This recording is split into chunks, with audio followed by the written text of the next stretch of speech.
Bienvenue sur Boîte à Philo. Cette chaîne est spécialement conçue pour vous accompagner dans votre découverte de la philosophie. Notre mission est de rendre cette discipline fascinante accessible à tous les étudiants. Bonjour à toutes et à tous. La question que nous allons aborder aujourd'hui est absolument centrale en philosophie, et c'est une de celles qui peut tout changer. Sommes-nous vraiment maîtres de nous-mêmes? Est-ce qu'on est l'auteur de chacune de nos pensées, de chacun de nos actes? On aime bien le penser, n'est-ce pas? Ça rassure.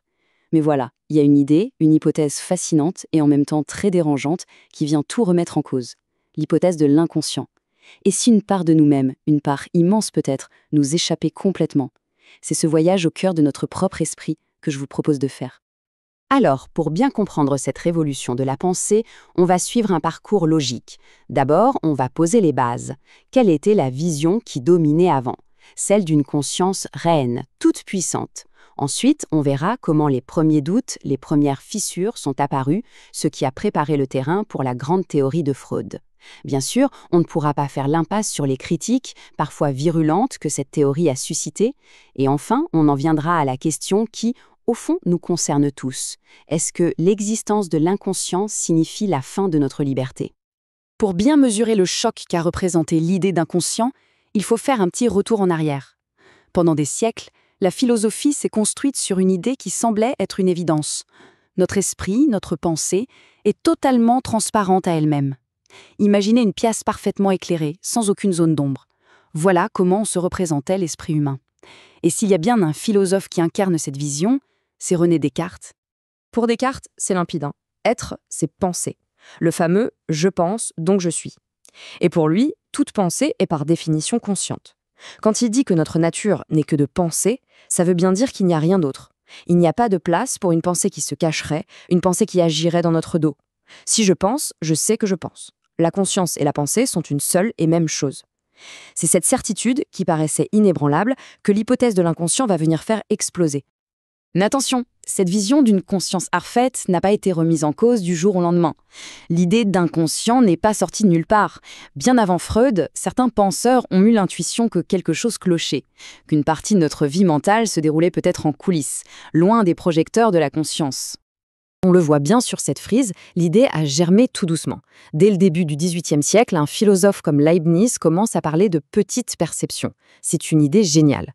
Il prend un exemple très simple. Quand on est au bord de la mer, on entend le bruit de la vague, n'est-ce pas? Mais on ne perçoit pas consciemment le bruit de chaque goutte d'eau qui compose cette vague. Pourtant, ces petites perceptions existent bien. Sans elles, il n'y aurait pas de bruit de la vague. C'est une première brèche. Mais le coup de grâce, si on peut dire, va être porté bien plus tard par Nietzsche. Cette phrase de Nietzsche, elle est terrible. C'est une véritable bombe philosophique. Il ne dit pas « je pense », il dit « une pensée vient ». Et elle vient quand elle veut, pas quand je veux. Voyez le renversement? Le je, notre conscience, n'est plus le souverain qui décide de ses pensées. Il devient une sorte de spectateur, un lieu où les pensées apparaissent, sans qu'il en soit vraiment l'auteur. Nietzsche ouvre une porte vertigineuse sur l'idée que nous ne sommes pas à l'origine de nos propres pensées. Et c'est dans cette brèche que Sigmund Freud va s'engouffrer pour explorer et cartographier ce nouveau continent. Voilà, on y arrive.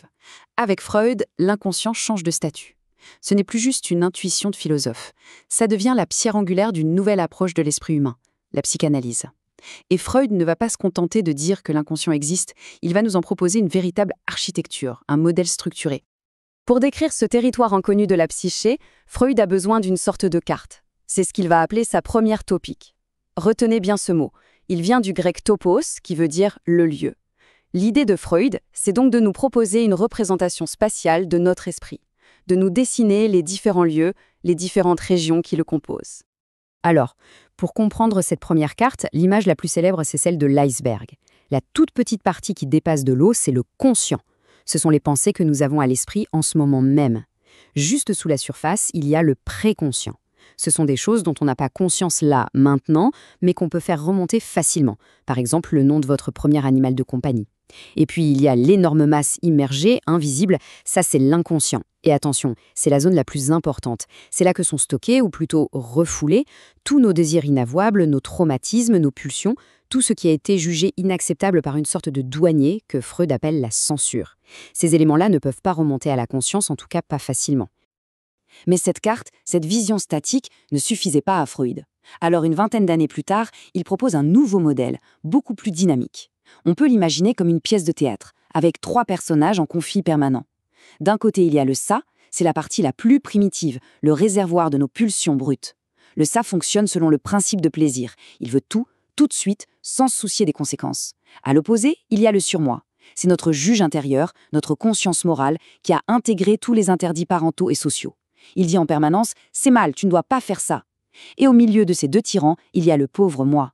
C'est en grande partie notre conscience qui essaye de trouver un compromis. Son rôle est de satisfaire les pulsions du ça, mais d'une manière acceptable pour le surmoi et pour la réalité extérieure. Il est constamment en train de négocier, c'est un médiateur sous pression. Et le mécanisme central qui fait tourner toute cette machine, c'est le refoulement. C'est un concept clé. Le refoulement, ce n'est pas un simple oubli, c'est un mécanisme de défense actif. C'est l'acte par lequel le moi repousse et maintient dans l'inconscient les représentations, les pensées, les souvenirs, les désirs liés à une pulsion qui serait inacceptable. On jette tout ça à la cave de notre esprit et on ferme la porte à double tour. Le problème, c'est que ce qui est refoulé ne meurt jamais. Ça reste actif, ça continue de bouillonner dans la cave et ça essaie sans cesse de remonter à la surface. Bon, mais si cet inconscient est si bien verrouillé, comment peut-on savoir qu'il existe? Eh bien, répond Freud, parce qu'il laisse des traces. Il se manifeste. Ces manifestations, ce sont tous ces petits ratés de notre vie de tous les jours, où notre volonté consciente semble dérailler. Oublier un rendez-vous capital, prononcer un mot à la place d'un autre, le fameux lapsus, casser un objet auquel on tient. Pour Freud, rien de tout ça n'est un hasard. Ce sont des formations de compromis. Le désir refoulé, pour tromper la vigilance du surmoi, se déguise et parvient à se montrer, mais de façon tordue. Et parmi toutes ces manifestations, il y en a une que Freud privilégie par-dessus tout. Ce sont les rêves. Avant lui, on considérait les rêves comme un fatras d'images sans queue ni tête. Freud, lui, affirme le contraire. Le rêve a un sens. C'est même l'accomplissement déguisé d'un désir refoulé. Apprendre à décrypter le langage des rêves, c'est donc emprunter ce qu'il appelle la voie royale, l'autoroute qui mène directement aux secrets les mieux gardés de notre inconscient. Et voici un exemple de lapsus qui est resté célèbre et qui illustre parfaitement le concept. Ce député, bien sûr, avait l'intention consciente de durcir leur texte. Mais voilà, un désir inconscient, une pensée cachée a fait irruption et a substitué un mot à un autre. Pour Freud, ce n'est absolument pas une erreur anodine. Le lapsus est un acte psychique pleinement réussi qui trahit une vérité du sujet que sa conscience voulait cacher. Évidemment, vous vous en doutez, une théorie aussi subversive qui vient nous dire que le moi n'est pas maître dans sa propre maison, ça ne pouvait pas être accepté sans faire de vagues. Dès le début, et encore aujourd'hui, la psychanalyse a déclenché des critiques extrêmement fortes. Parce que la question est de taille. Si un inconscient nous gouverne, que reste-t-il de notre liberté et de notre responsabilité ? Et sur ce terrain-là, l'adversaire le plus redoutable de Freud, c'est le philosophe Jean-Paul Sartre. Pour Sartre, l'inconscient, c'est tout simplement une invention, une excuse pour les lâches. Sa philosophie, l'existentialisme, repose sur l'idée radicale que l'homme est condamné à être libre. Rien ne nous détermine, ni un dieu, ni une nature humaine, et surtout pas un prétendu inconscient. Chaque choix que nous faisons nous engage totalement, et nous en sommes entièrement responsables. Dire « c'est mon inconscient qui m'a poussé à le faire », c'est refuser d'assumer cette liberté. Sartre a même un concept pour désigner cette attitude, la mauvaise foi. La mauvaise foi, c'est se mentir à soi-même. C'est faire semblant d'être une chose, un objet, déterminé par des forces extérieures, son passé, son éducation, son inconscient, pour fuir l'angoisse de devoir choisir, l'angoisse de la liberté. Sartre pousse même la critique plus loin en disant qu'il y a une contradiction logique chez Freud. Pour refouler un désir, il faut bien en avoir conscience au moment où on le refoule, non ? Il faut bien le sélectionner pour le chasser. Donc, la censure doit être consciente.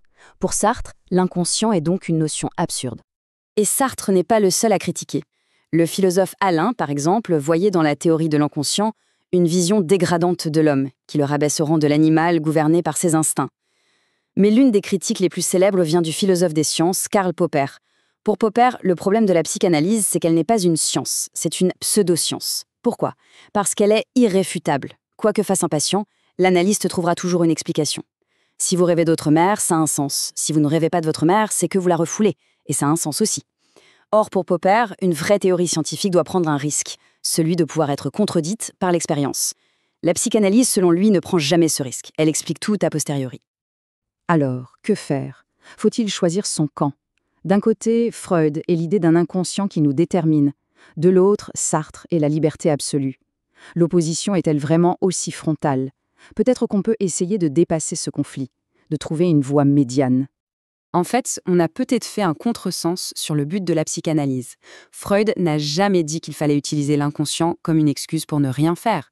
C'est tout le contraire. Le but de la cure psychanalytique, ce n'est pas de dire « Ah, c'est la faute de mon passé, je suis déterminé », mais bien de prendre conscience de ces déterminismes pour pouvoir s'en libérer. Il s'agit de mettre en lumière les chaînes invisibles qui nous font répéter les mêmes erreurs pour enfin avoir le choix. Connaître ce qui nous détermine, c'est la première condition pour pouvoir s'en affranchir. Et tout le projet de Freud est résumé dans cette phrase, l'une de ses plus célèbres, Wo is wahr, soll ich werden.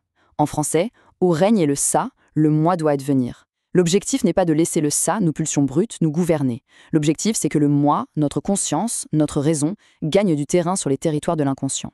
C'est un travail de conquête, une forme de civilisation intérieure.